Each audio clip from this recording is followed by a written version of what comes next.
Guys, kali ini aku mau ajak kamu keliling Cikini. Kenapa ya keliling Cikini? Soalnya di Jalan Cikini Raya terdapat segudang bangunan bersejarah pun dengan kisah-kisah menarik yang mau aku share ke kamu semua. Kali ini aku nggak akan sendirian karena aku bakal berkeliling bersama rombongan dari Jakarta Good Guide dalam kegiatan walking tour. Sedikit informasi, bagi yang belum tahu walking tour itu apa, singkatnya adalah kegiatan jalan-jalan dengan rute yang sudah ditentukan. Dan ditemani oleh seorang pemandu yang menjelaskan soal kisah-kisah menarik atau sejarah dari bangunan yang akan dilewati.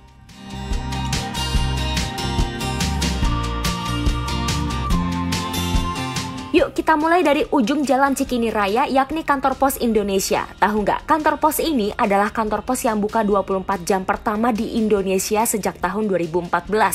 Bukan kantor pos yang pertama ya, kalau yang pertama itu ada di Kota Tua yang dibangun pada 1870-an. Kalau yang di Cikini ini dibangun pada 1920-an dengan nama Cikini Pos Kantor. Nah, kantor pos Cikini dulunya dibuat untuk menunjang kebutuhan para elit yang tinggal di Cikini, biar mereka nggak usah jauh-jauh ke Waltevreden dan Batavia. Oh ya, di sini kamu bisa lihat timbangan Berkel juga loh. Timbangan ini tidak dimiliki oleh orang awam. Yang punya timbangan ini rata-rata perusahaan atau orang-orang yang berkepentingan seperti MH Tamrin.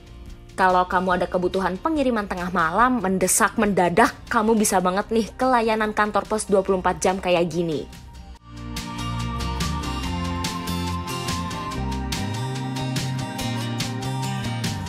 Selanjutnya aku mau kasih tahu juga untuk dua makanan legendaris yang ada di Jalan Cikini Raya. Wah, ini sih kamu wajib cobain. Pertama ada roti gambang. Jujur Li, aku sih doyan banget sama roti ini. Roti yang khas disantap barengan sama teh panas atau kopi di pagi hari ini punya sejarah yang sama tuanya dengan sejarah masa kolonial Belanda. Tahu nggak sih, roti dengan tekstur padat ini pernah masuk dalam 50 roti terbaik di dunia. Nah, di Jakarta ada dua produsen roti gambang yang terkenal, yakni Lau dan Tan Ek Chuan. Dulu bangunan di belakang ini adalah pabrik roti Tan Ek Chuan, tetapi sejak pemerintahan Jokowi saat menjabat sebagai Gubernur DKI Jakarta, pabrik tidak boleh lagi didirikan di area ibu kota. Roti rasa gula merah dan kayu manis ini harganya 7 ribuan aja loh. Kedua, ada es krim yang disebut-sebut favoritnya Ibu Megawati. Es krim ini pertama kali diluncurkan tahun 1951, lalu sejak 1991 kedainya ditutup dan lokasinya kini berganti jadi Hotel Cikini. Es krim Canan memiliki logo khusus, yakni logo panda yang sedang mengacungkan jempol.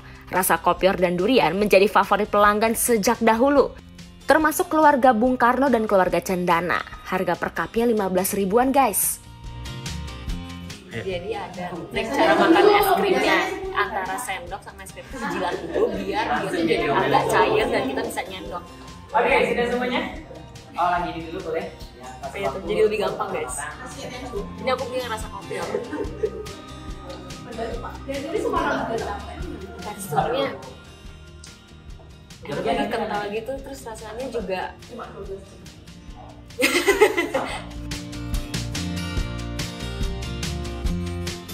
Nah, ini ada tempat-tempat yang excited juga nih buat aku share informasinya. Tempat ini adalah rumah-rumah dari tokoh-tokoh Indonesia. Saat melewati Jalan Cikini Raya, sering melihat rumah bercat putih di sebelah kanan ini enggak?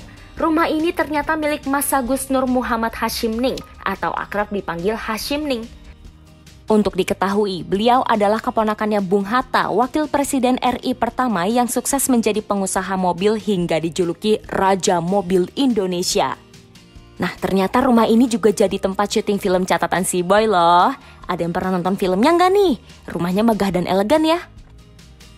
Lanjut, kalau kamu berjalan lurus terus ke arah stasiun Cikini, kamu akan menemukan juga rumah salah satu tokoh penting di Indonesia. Rumah yang juga terletak di sisi kanan jalan ini adalah rumahnya Ahmad Soebardjo, Menteri Luar Negeri pertama di Indonesia.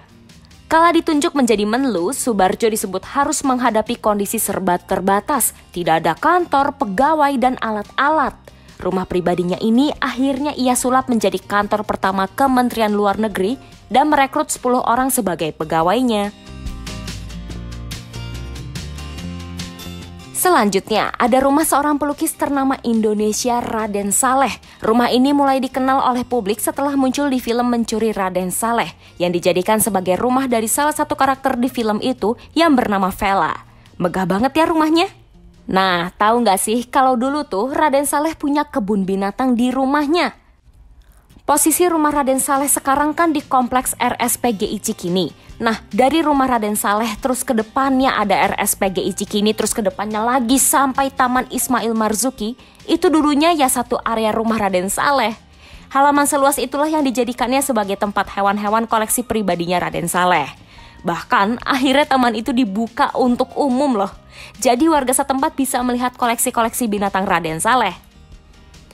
Nah, momen inilah yang menjadi cikal bakal Taman Marga Satwa Ragunan. Tahun 1864, taman itu kemudian dikelola oleh Perhimpunan Penyayang Flora dan Fauna Batavia dengan nama ini. Lalu tahun 1949 namanya diubah menjadi Kebun Binatang Cikini. Barulah pada 1964 dicetuskan perpindahan kebun binatang ini ke Pasar Minggu dan tahun 1966 Taman Marga Satwa Ragunan resmi dibuka. Publik tuh boleh banget kok berkunjung ke sini, hanya saja kita harus izin ke pihak pengelola rumah sakit. Soalnya sampai saat ini tempatnya tidak difungsikan sebagai tempat wisata. Bangunan ini masih digunakan sebagai tempat pertemuan atau kegiatan-kegiatan lain dari Rumah Sakit PGI Cikini. Makanya kamu perlu izin maksimal H-1 ke pihak rumah sakit. Nanti kamu bakal ditemani sama pihak rumah sakit selama kunjungan, plus diberikan informasi mengenai rumah Raden Saleh ini. Nah, di Jalan Cikini Raya ini kamu juga bisa nongkrong di Taman Ismail Marzuki. Banyak banget aktiviti yang bisa kamu lakukan di sini. Pertama, kamu bisa baca buku di Perpustakaan Cikini. Tempatnya luas dan estetik banget, bikin nyaman.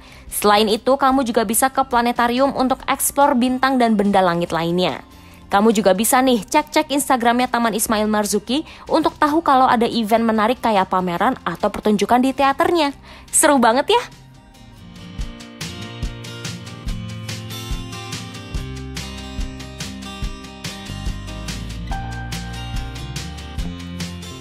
Itu dia keseruan aku selama keliling di Jalan Cikini Raya. Menarik banget ya.